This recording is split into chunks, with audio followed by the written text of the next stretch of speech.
하면 종노민 저당권도 같이 소멸 부종수. 두 번째, 함께 팔아야 돼요. 을은 병한테 주인과 종놈은 함께 양도. 따라서 종놈만 저당권만 주인인 피담보 채권과 분리해서 혼자만 양도하지 못한다. 이 두 번째가 어마어마하게 나와요. 가장 쉽죠. 그래서 부종성 채권이 주, 담보물권은 종. 그래서 동그라미 2번 채권이 성립해야 담보물권 성립하고 채권이 소멸하면 담보물권도 같이 소멸. 그래서 시험은 기억하고 3번이 나와요. 기억 별 3개, 3번 별 3개.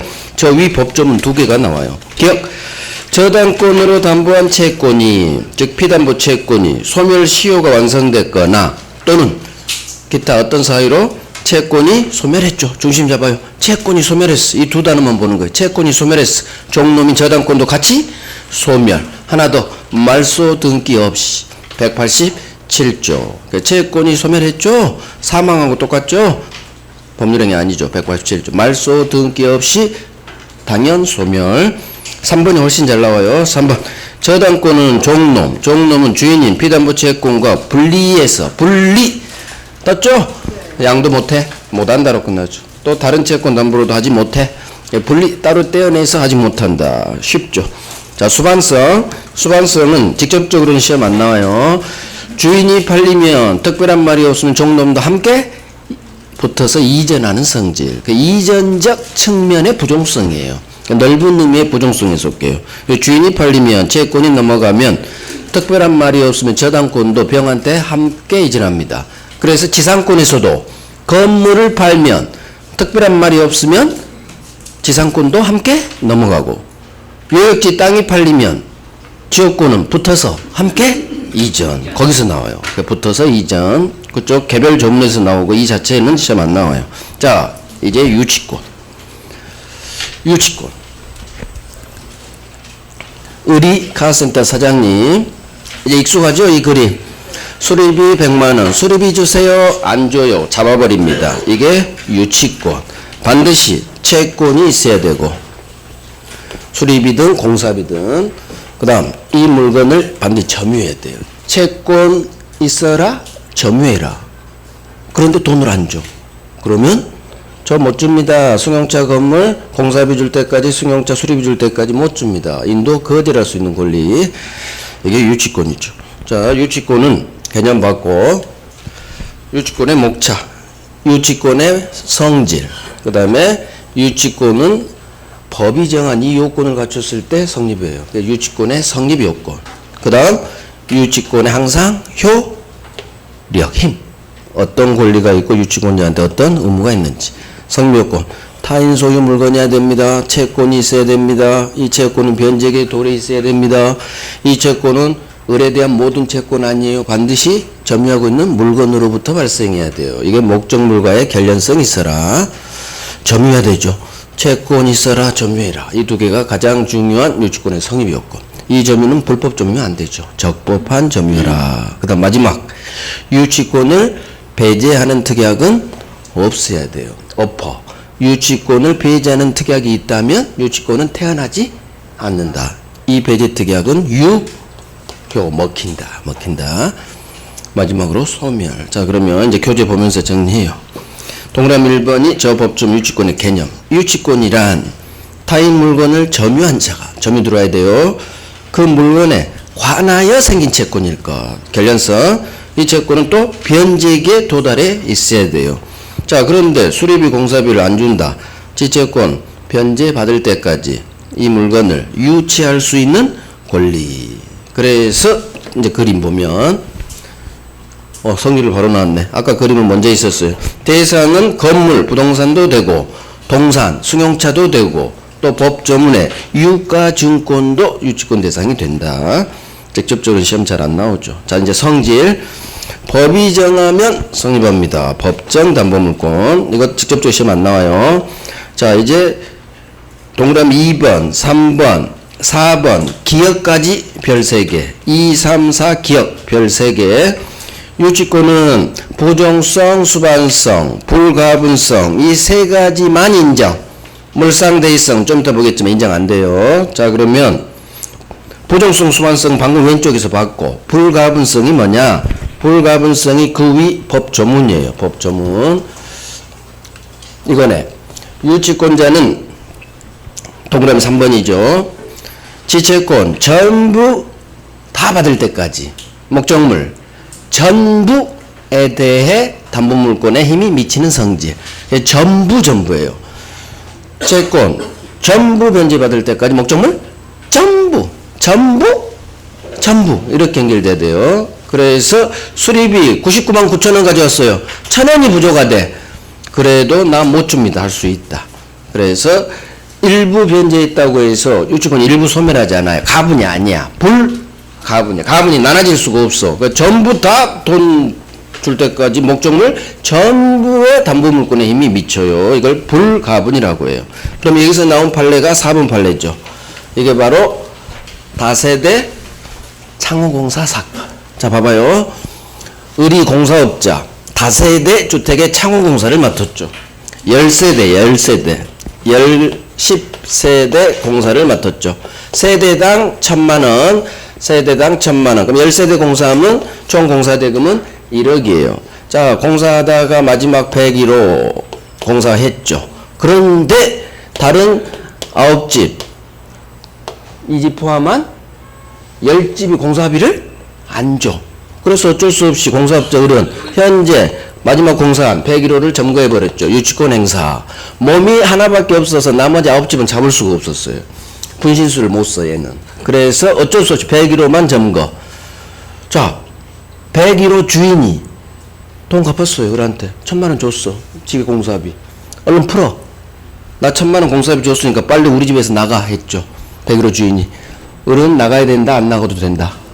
안 나가도 된다. 그 말이 미안한데요. 101호 주인님 미안한데요. 당신은 비록 나한테 공사비 1,000만원을 줬지만 다른 집한테 저 못 받았어요. 저는요 다른 집에서 나머지 9,000만원 다 받을 때까지 저 못 빼요. 미안해요. 101호. 이렇게 할 수 있다. 이게 바로 유치권의 1세대를 점유하고 있는 유치권의 효력은 채권은 공사대금 채권 전부에 미쳐요. 그래서 1억 다 받을 때까지 저 못 돌려드립니다. 전부. 자, 101호는 자기는 줬는데 억울하겠죠. 근데 어쩔 수 없어요. 이게 다세대 창호공사 불가분성에 관한 대법원 판례. 자, 계속 기다렸는데 안 줘. 다른 9집이. 어쩔 수 없이 경매로 날리고 싶습니다. 을이. 자, 을 입장에서는 101호는 날리기 싫어. 아직 돈을 주고 있지 않은 나머지 다른 집을 날리고 싶어. 근데 못 날린다. 점유하고 있는 101호만 유치권의 효력이 미쳐요. 유치권의 대상은 오로지 101호야. 다른 집은 점거를 못했죠. 점유를 안 했으니까 유치권의 힘이 못 미치지. 그래서 결국 101호 주인만 계속 개피 본다. 101호만 경매로 날릴 수밖에 없다. 그래서 을은 계속 101호 주인한테 미안해요. 다른 집은 못 날린대요. 당신 집만 좀 경매로 날려야겠어요. 그래서 경매는 현재 점유하고 있는 이 점유하고는 유치권 효력이 미치는 1세대만. 채권은 전부. 경매는 1세대만. 이렇게 외우는 거예요. 그게 4번이에요. 다세대 창호공사한 공사수급이니 공사대금, 다세대 전체 공사대금은 1억이죠. 자, 그런데 이 공사대금을 못 받은 걸 이유로 그중 한 세대를 점유하면서 유치권 행사. 공사수급비는 지공사대금 채권, 자, 전부 동그라미. 채권 전부 변제받을 때까지 이 유치물 전부에 대해 유치권을 행사할 수 있어요. 이 유치물은 101호밖에 아니죠. 점유 중에. 따라서 기억. 경매 치려면 현재 점유하고 있는 유치권의 대상인 유치권 효력이 미치는 1세대만. 그래서 경매는 1세대만. 채권은 전부 이렇게 외우는 거예요. 둘 다 나왔어요. 자, 이제 5번 왕별. 자, 그대로 옵니다. 이거. 유치권자는 담보물권자지만 저당권자하고 달라요. 지채권에 대해서 경매 대가에서 후순위 제끼 곧 채버릴 수 있는 우선 변제권은 없다. 저당권과 같은 전세권과 같은 우선 변제권은 없다. 자, 필연적으로 우선 변제권이 없으면 물상대의성도 없다. 그대로 외워요. 10번 나왔으니까. 그래서 유치권은 유치할 권리만 있어요. 저 못 줍니다. 돈 빨리 가져오세요. 유치할 권리만 있지 지체권에 대한 우선 변제권은 없다. 우선 변제권이 없으니까 우선 변제권을 위해 태어난 물상대의성도 없다. 이 두 개를 같이 하시는 거야. 하나 더. 우선 변제권은 없지만 경매권은 있다. 이 세 개를 같이 하셔야 돼. 그래 안 헷갈려요. 그래서 유치할 권리만 있지 우선 변제권 없어. 우선 변제권 없으니까 따라서 물상대의성도 없어. 우선 변제권은 없지만 이따 배워요. 경매권은 있다. 법이 경매 칠 수 있는 힘을 법이 줬어요. 자, 그래서 기억. 5번 본문보다는 덜 나와요. 기억. 유치하고 있는 이 건물이 화재로 불타 날아가 버렸습니다. 다행히 갑이 보험금을 받아요. 이 보험금의 유치권자가 들이댈 수 있느냐? 안 돼요. 그래서 이 보험금에 물상대할 수 없어요. 그 유치권에서 보험금 나오면 무조건 안 돼요. 이게 물상대의 지문이에요. 그래서 보험금에 대신 못 들어갑니다. 그래서 물상대의성은 이따 저당권에서 배우겠지만 우선 변제권이 있는 저당권에만 인정되는 거예요. 우선 변제권 없는 유치권에는 물상대의성 인정되지 않아요. 5번 나와서 5번. 반드시 해요. 그러니까 완결했죠. 자, 이제 유치권에서 가장 중요한 성립요건이에요. 성립요건. 첫 번째, 타인 소유 물건일 것. 당연하죠. 지가 유치하면 바보지. 그래서 타인 소유 물건일 것. 그러면 타인 소유 물건이어야 되니까 자기 소유는 안 돼. 그게 1번이죠. 1번 기업, 2번 세 개가 별 3개. 타인 남의 물건을 잡아야 되니까 자기 소유 물건 유치권 안 돼. 자, 대응 판례 하나 합니다. 기억. 수급인이 이 말이 떠요. 공사 수급인이 지재료와 노력으로 이 단어가 떠요. 지재료와 노력으로 건물을 신축했대요. 또는 수급인이 건물을 원시 취득했대요. 이 두 단어로 떠요. 그러면 빨리 수급인 을 오른쪽 놈이죠. 을 네 거니까 유치권 안 돼. 부정으로 끝나요. 그래서 수급인이 지 재료와 노력으로 또는 수급인이 지 비용과 노력으로 이렇게도 나와요. 그러면 네 거, 을 거니까 오른쪽 놈 을 거니까 자기 소유 건물이죠. 유치권은 태어나지 않는다. 없다. 부정으로 끝나요. 외우셔야 되고. 2번 꼭 채무자 소유일 필요는 없어요. 이 승용차가 아버지 차 갑이 끌고 수리에 맡길 수도 있죠. 그래서 2번이 여기서는 제일 잘 나와요. 유치권은 채무자 이외의 제3자 소유물에도 성립할 수 있다. 맞는 지문. 당연한 거지. 그래서 갑이 아버지 차 끌고 오면 갑차 아니죠. 제3자 소유차죠. 그래도 갑이 수리비 안 주면 잡아버립니다. 누구 소유인지는 중요하지 않아. 지 것만 아니면 돼. 을 것만 아니면 됩니다. 자, 3번. 아직 우리 기출이 아니지만 최근에 다른 시험에 나와서 한번 넣어놔 봤어요. 하실 분만 하세요.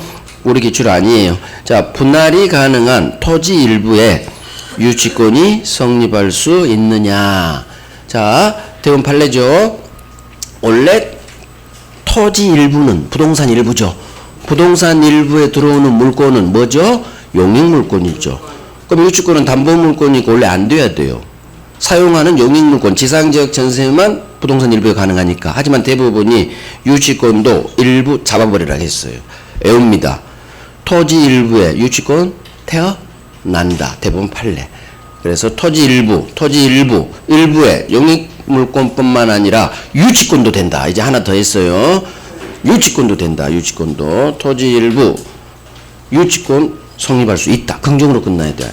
너는 용익물권 아니니까 X 하면 안 된다는 얘기요. 그래서 하실 뿐만 해요. 아직 우리 기출 아닌, 강요는 하지 않아. 우리 기출 아닌 것은. 자, 다음 페이지. 이제 채권, 유치권의 성립이 없고 가장 중요한 채권이죠. 채권이 있어야 되죠. 부정성에 따라. 이 채권은 변제기에 도달해 있어야 돼요. 즉, 수리비 주세요. 채무자 입장에서는 변제해야 될 시기. 채권자 입장에서는 돈 갚으세요. 할 수 있는 시기. 자, 1번, 2번. 별 3개. 피담보채권은 채권만 있어서는 안 돼요. 변제기가 도래해 있어라. 그래서 채권의 변제기 도래는 유치권의 성립요건이라면 맞는 지문이란 얘기고. 그 다음 2번 유익비에 대해서 법원으로부터 상당한 상환기간을 허여받았다. 그럼 빨리 법원이 유익비 상환기간을 6개월 뒤로 미뤄줬다. 변제기가 6개월 뒤로 가버렸죠. 따라서 변제기가 아직 6개월 남았지. 미도래. 따라서 이 경우라면 유치권은 태어나지 않는다. 그래서 상환기간 허여가 법원이 변제기를 6개월 뒤로 미뤄줬다. 이렇게 계속 이해하시면 돼요. 그럼 변제기 미도래니까 유치권은 태어나지 않는다. 자, 3번은 살짝 어려워요. 자, 임대차로 머리 돌려봐. 임대차. 임차인의 비용상환 청구권 규정이 있죠. 필요비, 유익비. 그때 대부분 판례를 하나 했어요. 일단 그 판례하기 전에 자 들어봐요. 듣기만 해봐. 비용 규정은 강행 규정, 임의 규정. 임대차에서 비용 규정은 머리끝부터 발끝까지 그 발끝 임의 규정. 계약법의 발끝 임의 규정. 그러면 비용 포기 특약 임차인에게 불리하겠죠. 유효 무효. 비용 포기 특약은 임차인에게 불리해도 유효예요. 임의 규정이니까. 배제 특약 불리해도 표면적 강요죄 아니니까. 자, 포기 특약 유효.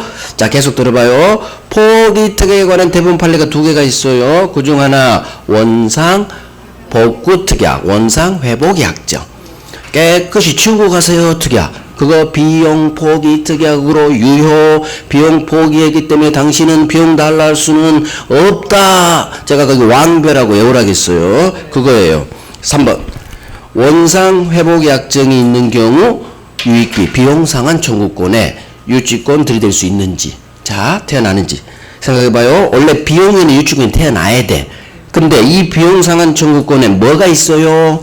원상 회복 약정이 있죠. 그럼 빨리 머리 굴려. 비용에 대해서 원상 회복 약정, 아까 임대차 생각해요. 그러면 비용 포기 특약으로 유효. 비용 포기했구나. 비용 포기했다는 얘기는 비용 달랄 수 없죠. 비용 채권 자체가 없죠. 그러니까 유치권은 태어나지 않는다. 그래서 원상 회복 약정이 있는 경우 유치권이 안 태어나요. 비용이지만 어려워요.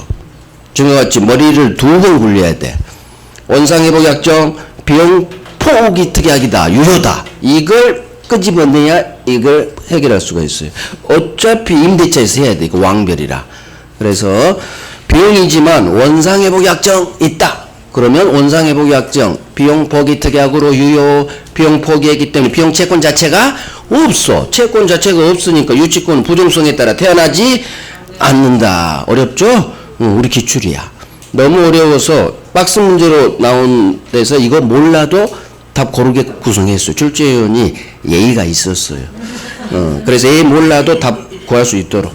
그러니까 하면 좋고 안 해도 우리 기출 맞히는 데는 문제 없었다. 오케이. 그래서 별을 안 하는 거예요. 어려워서. 자, 이제 채권은 목적물로부터 발생해라. 자, 봐봐요. 여기서 이제 한 판에서 정리해 버릴 거야. 채권은 모든 채권 아니에요. 우리 가격에 전에 빌려준 채권 안 돼요. 이 점유하고 있는 물건으로부터 발생해야 돼. 그래서 이걸 결련성이라고 하고, 결련성이 인정돼서 유치권의 피담보 채권 또는 유치권이 태어나는 채권이 있고, 결련성이 인정되지 않아서 유치권이 태어나지 않는 채권이 있어. 이걸 구별하는 게 우리 시험 문제. 이놈이 훨씬 잘 나와요. 일단 되는 놈도 봐야겠지. 그래도 얘도 나오니까 수리비, 공사비, 필요비, 유익비, 비비비. 비용은 목적물에 비용을 지출했으니까 결론성이 있겠죠. 유치권 태어나. 쉽지. 수리비, 공사 대금으로 나와요. 그럼 나는 공사비로 읽어야 돼요. 수리비, 공사비, 필요비, 유익비. 목적물에 비용이 들어갔으니까 목적물로부터 발생했다. 결론성이 있다. 그 다음 여기서부터 해야 돼요. 채무 불이행으로 인한 손해배상 채권이 나한테 태어났어요. 이걸 안 갚으니까 내가 유치할 수 있느냐? 안 돼요. 채무 불이행 손배채권은 물건으로부터 발생한 채권이 아니야. 결론성 없어.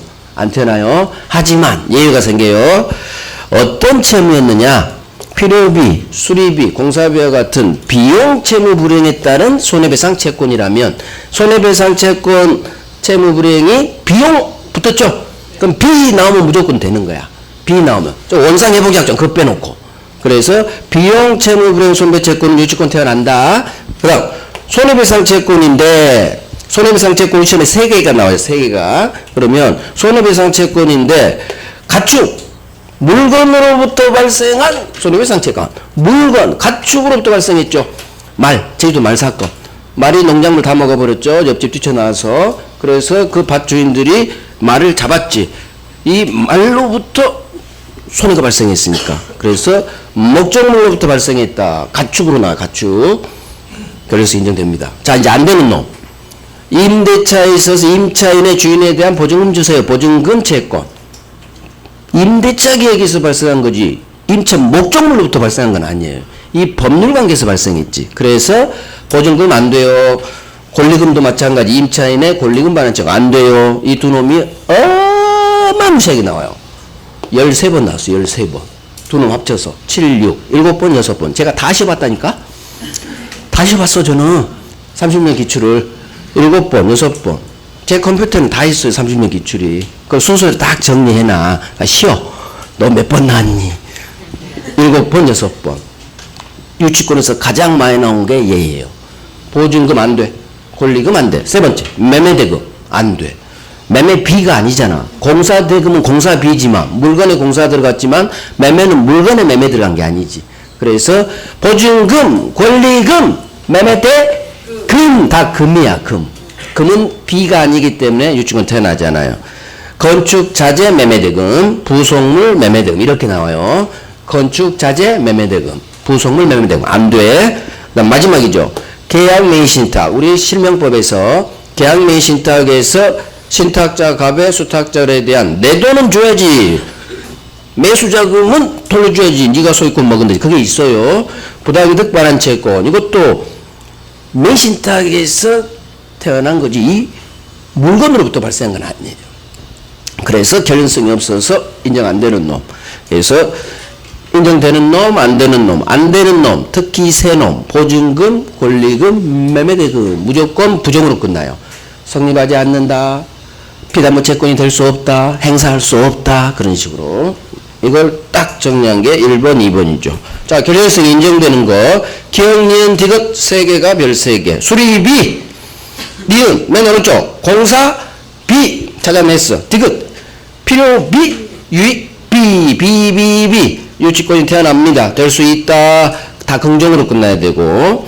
자, 2번. 목적물로부터 발생한 손해배상 채권. 자, 손해배상 채권 항상 앞놈을 봐야 돼. 어디에서 발생한 손해배상 채권? 목적물부터 발생했죠. 그러니까 결연성이 있겠지. 그래서 시험은 괄호로 나왔어요. 가축이 말이죠. 제주도 말이 옆집 농작물을 먹어서 발생한 손해배상 채권. 이 손해배상 채권은 가축으로부터 발생했죠. 그래서 결연성 인정됩니다. 피담보 채권 될 수 있다. 유치권 성립할 수 있다. 유치권 행사할 수 있다. 긍정으로 끝나면 되고. 3번은 별 3개. 자, 채무불이행 손배 채권은 원래 안 돼. 하지만 무슨 채무?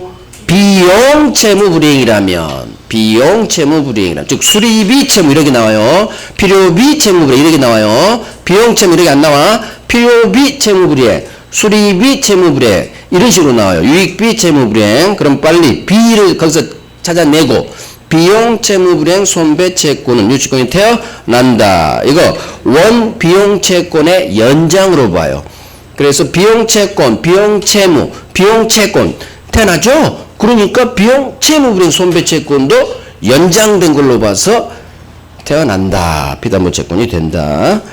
자, 인정 안 되는 놈 1번, 2번, 3번 기억까지 왕별 임차인의 보증금 반환 채권 청구권은 항상 채권을 읽어요. 그러면 뭐 채권 읽을 필요 없어. 보증금 나온 순간 안 돼 소수로 가는 거야. 없다 아니다 부정으로 끝나면 맞는 지분.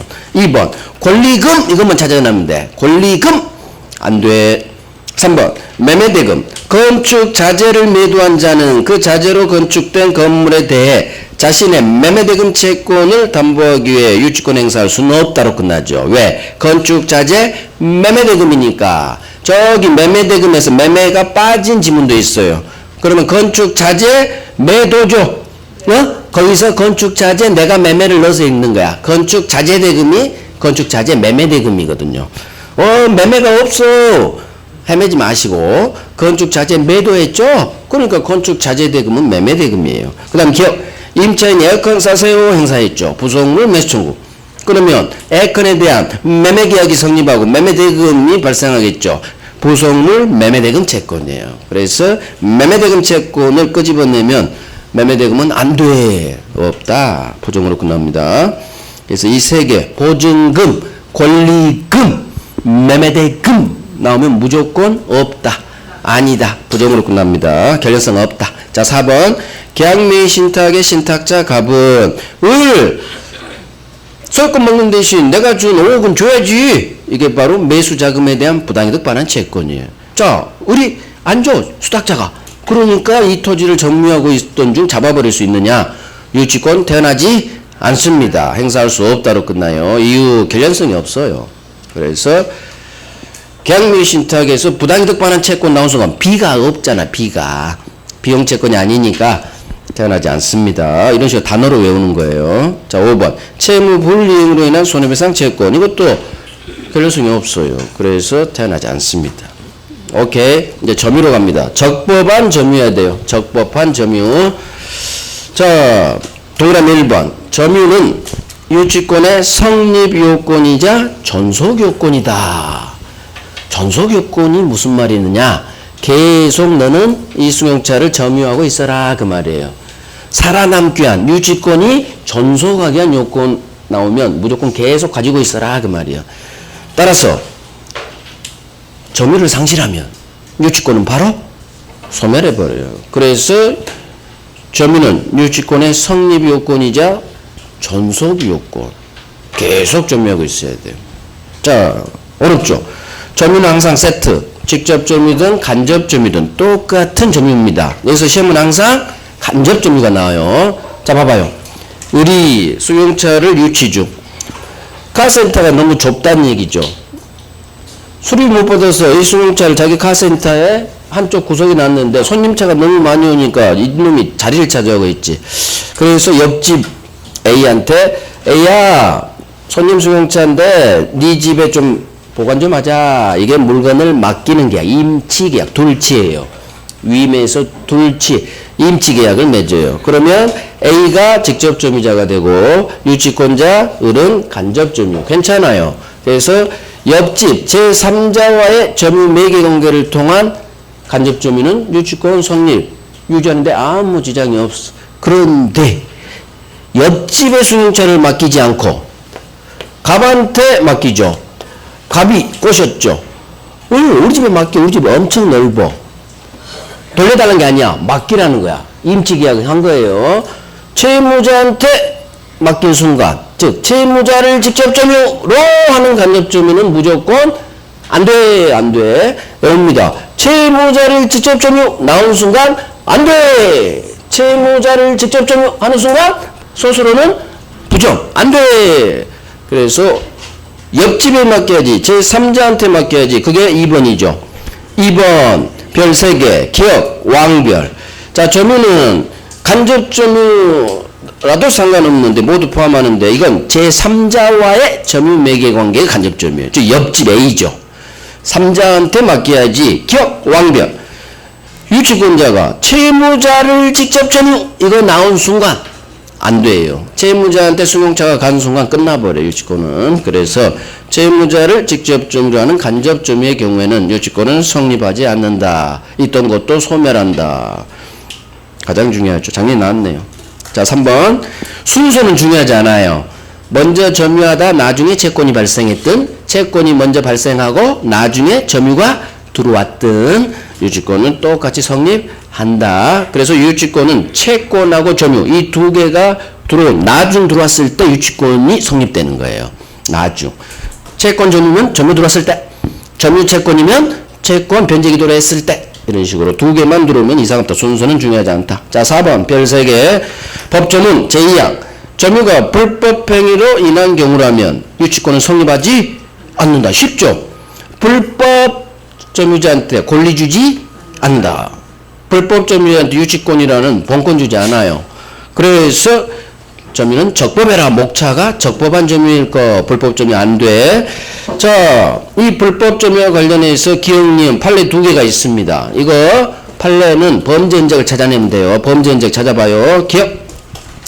건물 임차인이 점유할 권한이 없음을 알면서 계속 건물을 점유해서 유익비를 지출했네요. 자, 이 유익비 비용상환 청구권에 유치권이 태어나느냐 태어나지 않느냐예요. 자, 범죄 흔적 임차인이 점유할 아무런 권리가 없죠. 점유할 본권이 없다는 얘기요. 지금 무단점유하고 똑같아요. 아무런 점유할 정당한 권리 없이 점유, 불법 점유야. 불법 점유니까 소수로는 태어나지 않는다로 끝나면 맞는 지문. 자, 니은도 똑같아요. 전세권이 소멸한 후에 전세권자 의리 소유자 갑과 아무런 합의 없이 목적물을 축한 경우 이 공사대금 채권의 유치권이 태어나느냐? 범죄 흔지야? 아니야.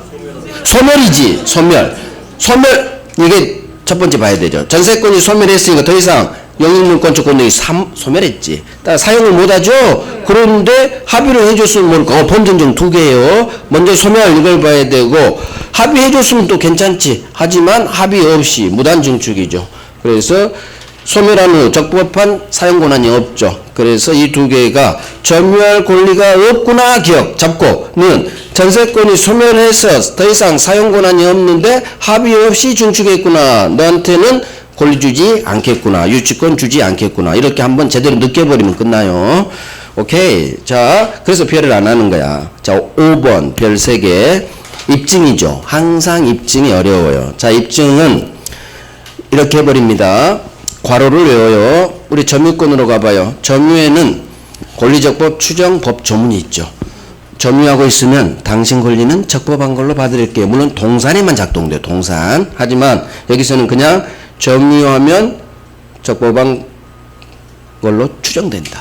자, 그럼 의리 지금 오른쪽으로 의리 점유하고 있죠. 의리 승용차 점유하고 있으면 적법으로 추정되면 적법인지 불법인지 입증은 스스로 입증할 필요가 없다. 이렇게 외워버려요. 유치권자는 점유에 적법 추정되니까 스스로 추정되면 스스로 입증할 필요 없다. 우리 세트잖아. 그리고 유치권자 스스로 점유에 관한 입증할 필요 없다. 이렇게 외워요.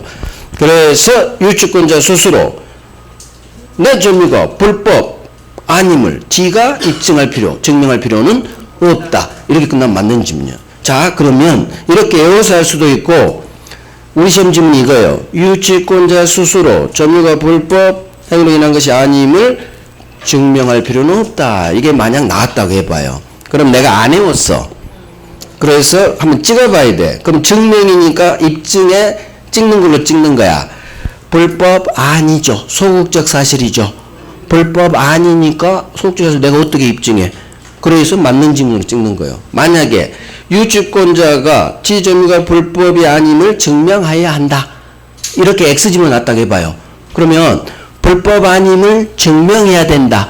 맞는 걸로 찍을 거예요? X로 찍을 거예요? 불법 아님을 입증하래. 아닌 걸 어떻게 입증해? 없는 걸 어떻게 입증해? 어떻게 모르는 걸 입증해? 선의를 X로 날리라는 얘기예요. 그래서 부존재, 없어, 몰라 이런 걸 증명해야 한다. 선의를 증명해야 된다. 없다는 걸 증명해야 된다. X야. 그래서 우리 차고에서도 중과실 없음을 입증해야 된다. X. 불법 아님을 입증해야 된다. X. 제3자 통정에서 선의임을 지가 3자 병이 입증해야 된다. X. 다 소극적 사실이에요. 불성취를 주장하는 자가 부존재를 주장하는 자가 불성취 사실을 입증해야 된다. X. 불존재 입증 X. 불성취 입증 X. 다 아니 불 없다죠. 그런 거 입증해야 된다. 그러면 X예요. 찍을 때 그렇게 찍어 입증은. 그래서 불법 아니란 걸 증명해야 된다. X. 그래서 옳은 문장으로 나오면 불법 아님을 증명할 필요 없다면 그렇지 아닌 걸 어떻게 입증해? 입증 안 해도 되겠지. 맞는 질문. 이런 식으로 안 찍으려면 괄호를 외워요. 점유에는 적법 추정 따라서 추정되니까 유치권자 스스로 입증할 필요 없다. 이렇게 해요. 이렇게. 이게 안 헤어진 사람만 찍는 법칙에 따라 증명 찍어요. 자, 그래서 채무자가 입증하는 거예요. 을이 아니라 갑한테 입증이 넘어가. 을이 입증 안 하죠. 갑이 너 불법점유잖아. 적극적 사실. 너 불법점유잖아. 갑이 입증하는 거예요. 갑이 상대방이. 그래서 항상 전 몰랐는데요. 통정 3자가 입증하는 게 아니라 무효주정자 갑이 너 알았잖아. 너 불법이잖아.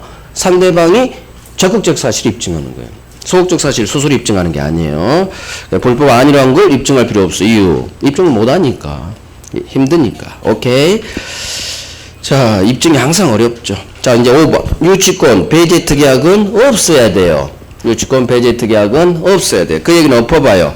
유치권을 배제하는 특약이 있다면 유치권은 성립하지 않는다. 이 문제도 나와요. 유치권 배제 특약이 없어야 되니까 유치권 배제 특약이 있다면 유치권은 성립하지 않아요. 그런 응용지문도 나와요. 그래서 정확히 이해하고 외워야 돼요.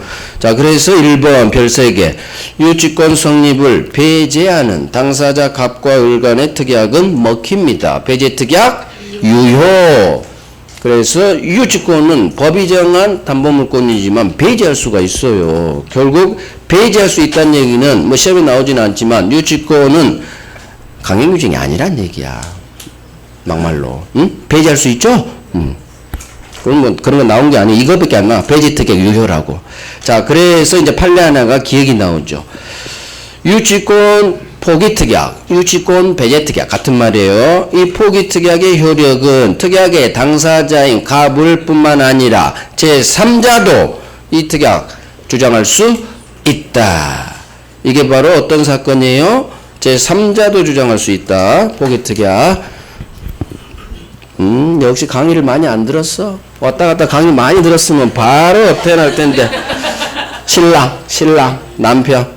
사장님, 제가 수리비를 못 주더라도 유착이 없기 살랑살랑 애교 부리니까 사장님이 그렇게 하시죠. 콜. 이게 바로 유치하지 않기로 특약 맺힌 거죠. 수리비 안 줘도 유치하지 않기로 서로 특약, 계약을 맺었다는 얘기예요. 자, 역시 수리가 완료돼서 와서 사장님 죄송해요. 역시 제가 수리비가 없어요. 미안해요. 엊그저께 사장님이 약속하셨죠? 제가 지방을 가야 돼서 제가 부탁했고 사장님이 그렇게 하세요. 유치하지 않기로 약속했죠?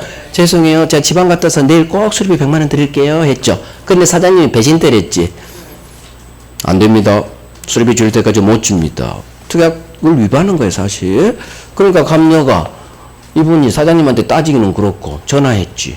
전화해서 여보 빨리 와. 아니면 자기야 빨리 와. 자기야 빨리 와. 누가 왔다? 떡대가 왔다. 신랑이 와서 애인이 와서 사장님 유치권 안 잡기로 했잖아. 신랑도 남편도 애인도 이 특약 주장할 수 있다. 그래서 이 유치권 포기 특약은 특약의 상대방 당사자만 주장할 수 있다. X 이렇게 나와요. 상대방만 주장할 수 있는 게 아니라 제3자도 신랑도 주장할 수 있다. 이렇게 사례로 기억해야 이게 확실히 맺게 돼버려요. 그래서 이 지문이 나오면 유치권 포기 특약의 효력은 특약의 상대방 갑녀뿐만 아니라 제3자 신랑도 주장할 수 있다.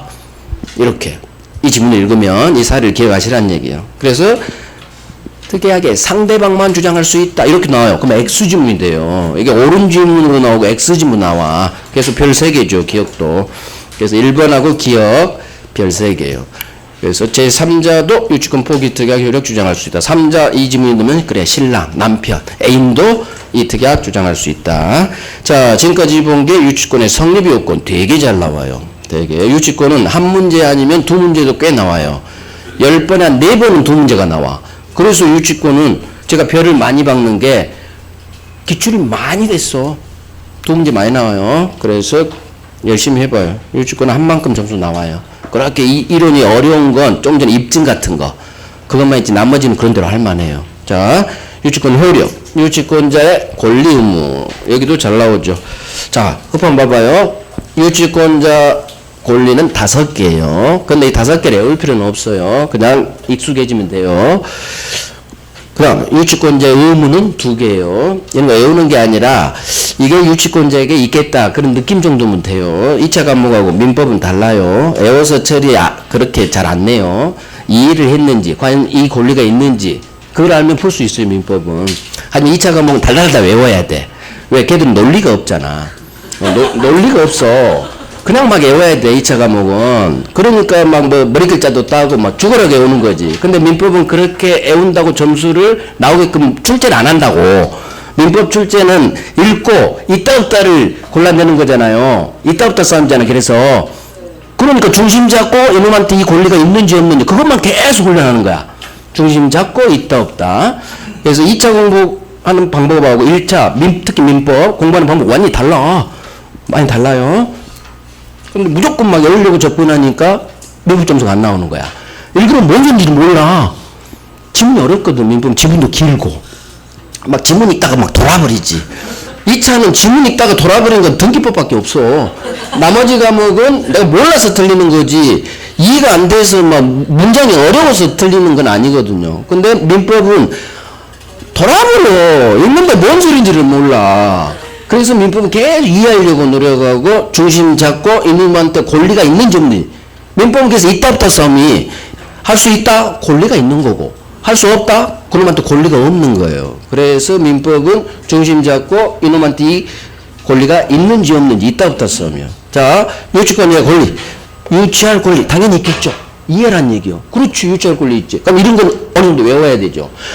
경매권, 우선 변제권 없지만 경매권이 있다. 5번 나왔어요. 그래, 이런 걸 외워야지. 법 전문이니까.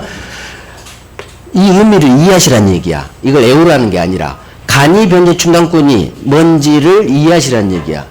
쉽게 한자로 이해돼요. 쉽게 내 채권 변제 까나가는 거예요. 간이 변제 충당권. 그러면 이게 유치물로서 수용차로서 직접 수리비로 충당하는 거예요. 이게 쉽게 변제 충당권. 이거 수술은 못하고 법원 허락받아야 돼. 법원의 청구. 그 다음에 과실수취권이 뭐냐. 이걸 이해하자는 얘기예요.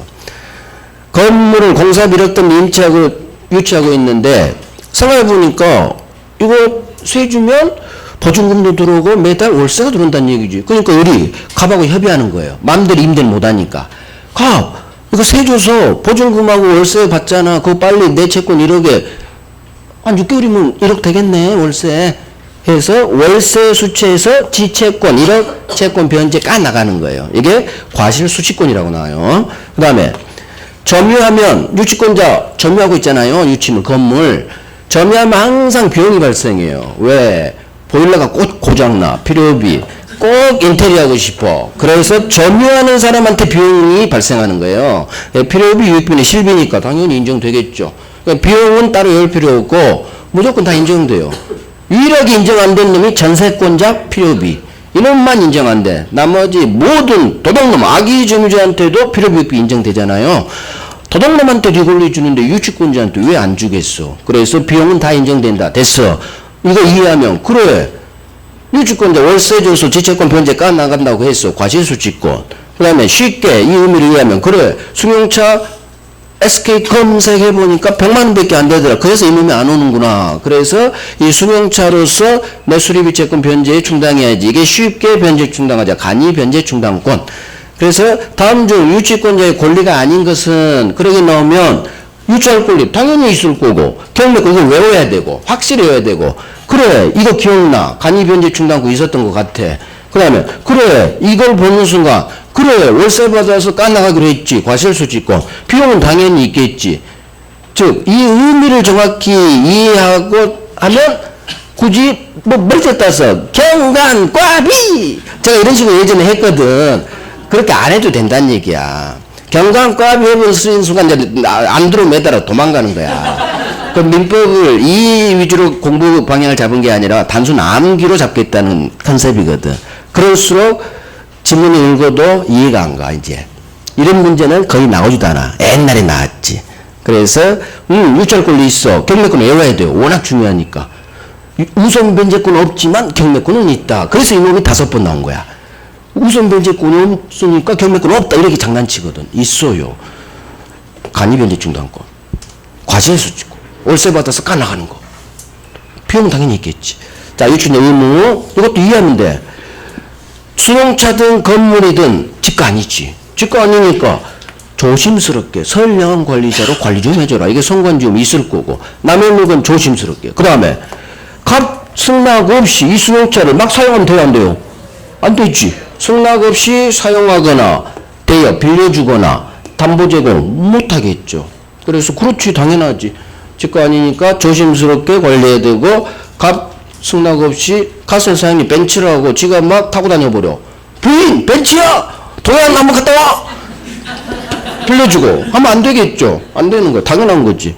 단 보존에 필요한 사용만큼 할 수 있다. 이것도 무조건 내는 게 아니지. 보존이 나오면 99.99% 할 수 있다. 분리가 나오면 안 되고 보존이라는 단어가 뜨면 할 수 있고.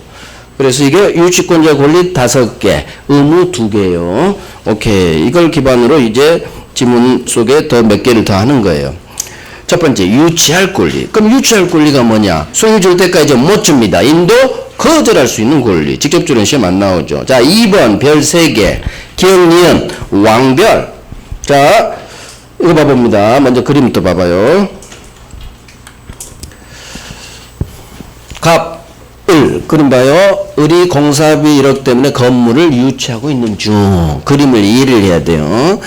자, 그런데 이 건물을 을이 유치하고 있는데 이 건물에 저당권자가 있었나 봐. 저당권이 있는 건물에 을이 공사 들어가서 공사대금 안 주니까 현재 유치하고 있어요. 또 선순위 가압류 등기가 이 건물에 있었나 봐. 가압류 등기는 저당권 없는 일반 채권자가 쟤가 돈 안 갚으니까 경매 치려고 가압류 일단 박은 거예요. 나중에 가압류에서 압류로 가고 압류 후 경매가 되는 거예요. 어찌됐든 저당권 가압류 등기 박은 놈이 결국 이 놈이 돈을 안 갚으니까 경매로 건물 날렸어요. 자, A가 낙찰받았죠. 경락인. 자, 선순위 저당권이 있어요. 가압류 등기가 있어요. 그 후 내가 공사비를 못 받아서 유치하고 있어요. 유예요. 이따 저당권에서 한 번 더 해요. 선순위 저당권이 있은 후 맨 꼬레비로 저영저 유치권이 태어났지. 자, 경락인이 와서 얘가 경락인은 이 건물에 유치권자가 있는 줄을 모르고 낙찰받았어요. 현장 답사를 안 했거든. 원수가 빨간 플랑카드가 딱 걸려 있었지. 유치권 행사 중. 자, 경락인이 나 낙찰받았습니다. 방 빼요. 을한테. 방 빼야 되느냐? 유치권은 물권, 절대권, 모든 3자에게 대항할 수 있다. 그래서 유치권자는 경락인에게 대항할 수 있어요. 선순위, 저당권, 가압류 등 있든 없든 상관없어. 단 전제가 있어. 유치권자는 이 유치 목적물에 매매로 팔면 양수인으로 나오고 경매로 날아가면 경락인에게 대항할 수 있다 하면 맞는 지문. 여기서 좀 더 세밀하게 들어가면 이 유치권 취득 시점은 압류 전에 유치권을 취득해야 저관계가 성립해요. 쟤들이 경매 치려면 압류부터 하거든요. 압류 전에 유치권 취득했다면 무조건 선순위, 저당권, 가압류 있든 없든 무조건 경락인에 대항할 수 있다. 또는 경매, 개시결정, 기입득 이렇게도 나와요. 같은 말이에요. 그래서 압류 전, 경매, 개시결정, 기입득기 전에 유치권만 취득했다면 무조건 소수로는 전 있다요. 전 있다. 하지만 아무리 유치권자라 하더라도 유치권 취득 시점이 압류 후 유치권을 취득했다면 또는 경매, 개시결정, 기입등기 후 유치권을 취득했다면 너는 경락인에게 대항 못하는 거예요. 자, 이유는 여기였죠. 이미 공고가 떴지. 압류. 그런데 사람들이 와서 빨간 플랑카드가 없었지. 그러니까 투찰했지. 구정 낙찰을 받았지. 그런데 이 내부에서는 공사 중이었지.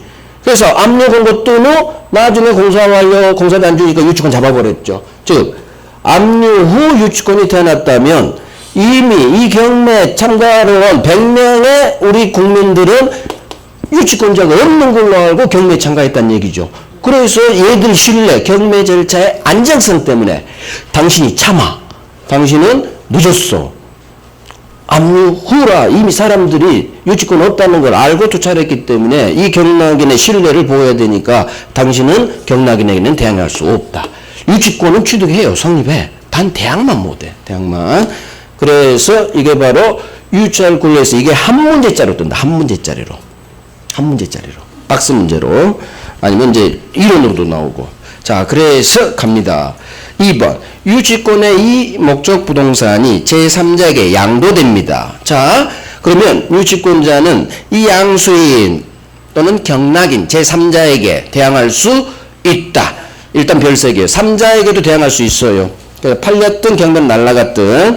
구체적으로 기억니은 세분화되죠. 기억니은 왕별. 자, 건물에 압류 효력이 발생하기 전에 유치권 취득했죠. 압류 전 동그라미 전 유치권 취득 밑줄 또는 경매 개시결정 기입등기 전 유치권 취득했죠. 그러면 중간은 아무 의미 없어. 무조건 유치권 취득 시점이 압류 전이라면 소수로 가도 100% 돼요. 무조건 경락인에게 대항할 수 있다. 이 매수인은 경매 절차 매수인 경락인을 말해요. 그래서 있다로 끝나. 전 있다가 성립해요. 전 있다. 자, 니은 봐봐요. 이건 조금 어렵게 나와요. 압류 후 유치권 취득은 이렇게 나와요. 지문 두 개를 하나로 묶어서 니은은 첫 번째 지문 하나 제가 읽습니다. 공사 대금 채권자가 이 건물에 압류 효력이 발생한 후에 점유를 취득. 스톱. 이게 한 문장이에요. 공사 대금 채권이 있었죠. 그 다음 나중에 점유가 들어왔죠. 그러면 채권이 있었다. 점유 들어왔다. 점유 취득한 순간 유치권 성립. 취득했어. 근데 유치권 취득 시점이 언제? 점유 들어온 시점이 압류 후잖아요. 그래서 점유 취득했을 때 유치권은 성립하지만 취득했지만 이 유치권 취득 시점이 압류 후라면 너는 소수로 가요. 경락인에 대항할 수 없다. 이게 지문 하나. 자, 지문 둘. 점유하다가 두 번째 줄 여기서 시작돼요. 점유하다가 압류 효력이 발생한 후 공사대금 채권 변제기 도래. 스톱. 그러면 점유 있었고 나중에 채권 태어났고 채권 변제기 들어왔죠. 그러면 점유 있고 채권 태어났고 채권 변제기도 도래왔죠. 그러면 이때 변제기 도래한 오른쪽 시점에 유치권 취득. 하지만 유치권 취득 시점이 언제야? 변제기 도래가 언제 변제기 도래했대? 압류 후잖아. 그래서 압류 후 변제기 도래. 첫 번째 줄은 압류 후 점유 취득. 압류 후 유치권 취득한 거예요. 오른쪽에서. 왜? 두 개 다 들어온 시점이 압류 후잖아.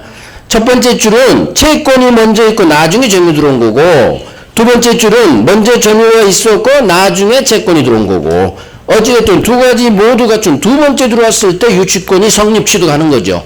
유치권은 취득했어. 성립했어. 하지만 유치권 취득 시점이 압류 후지.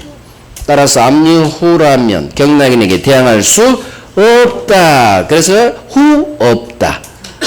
기억은 전 있다. 유치권 취득 시점. 기억은 쉽게 나와요. 압류 전에 유치권 취득했다 이렇게 떠버려. 그러니까 기억은 쉬운데 니은은 조심해야 돼. 지문이 좀 길고요.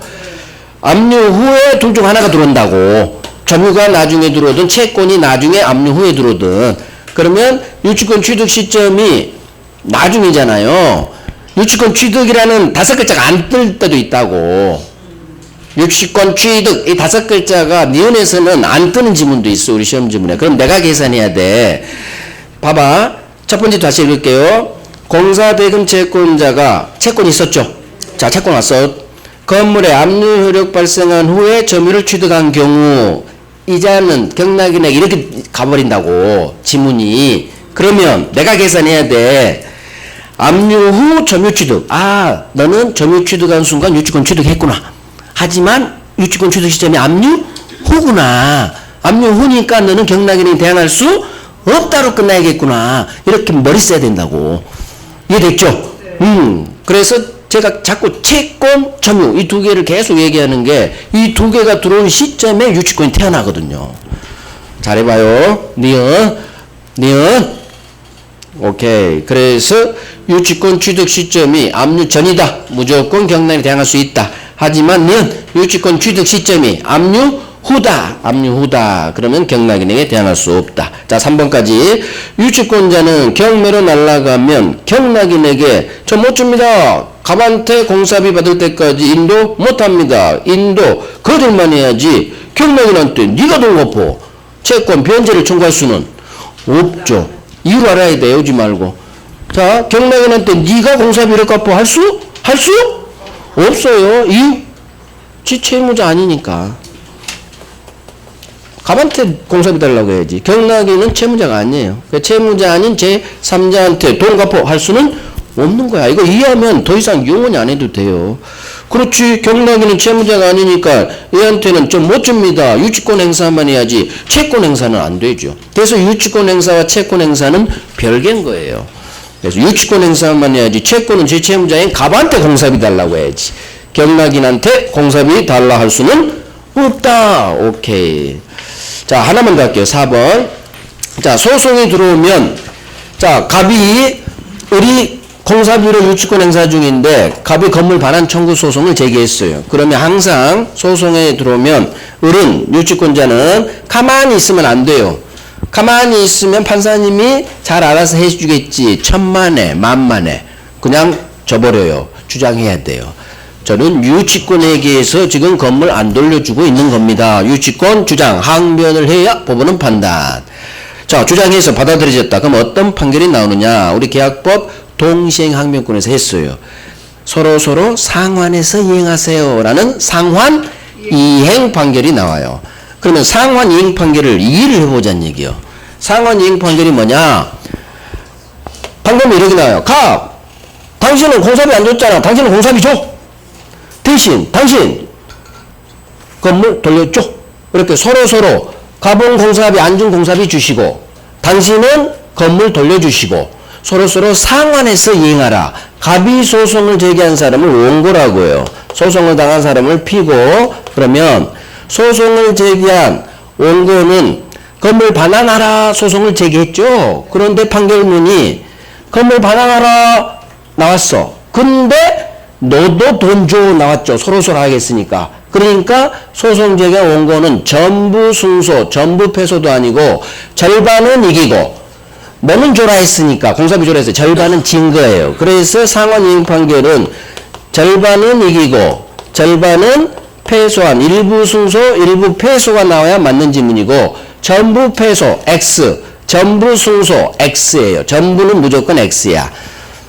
너도 주고 쟤도 주고 서로 주죠. 그 상환 이행 판결의 의미를 알면 괄호가 이해가 된다는 얘기예요. 원고는 전부 진 것도 전부 이긴 것도 아니라 절반 이기고 절반 졌어요. 일부 승소, 일부 패소는 같은 말이에요. 일부 패소했다는 얘기는 일부는 이겼다는 얘기지. 숨어있지. 그래서 여기까지 다 우리 기출이니까 확인해야 돼요. 그래서 동시행의 항변권이든 유치권이든 법원에서는 주장해야 판단한다. 주장하지 않으면 법원은 판단하지 않아요. 자, 주장 인정됐다. 동시행 항변권도 똑같아. 내용이. 어떤 판결? 상환 이행 판결. 그럼 상환 이행 판결이 뭐냐? 이걸 공부하라는 얘기요. 갑은 안 준 공사비 주시고 너는 이제 유치하고 있던 건물 주시고 서로 상환해서 이행하라. 이해됐죠? 상환 서로 둘 다 줘라. 그러니까 어느 한 놈이 이긴 게 아니라 절반 이기고 절반 이겼다는 얘기는 절반 졌다는 얘기지. 그래서 일부로 나와야 돼. 일부 승소, 일부 패소. 오케이. 10분 하십니다.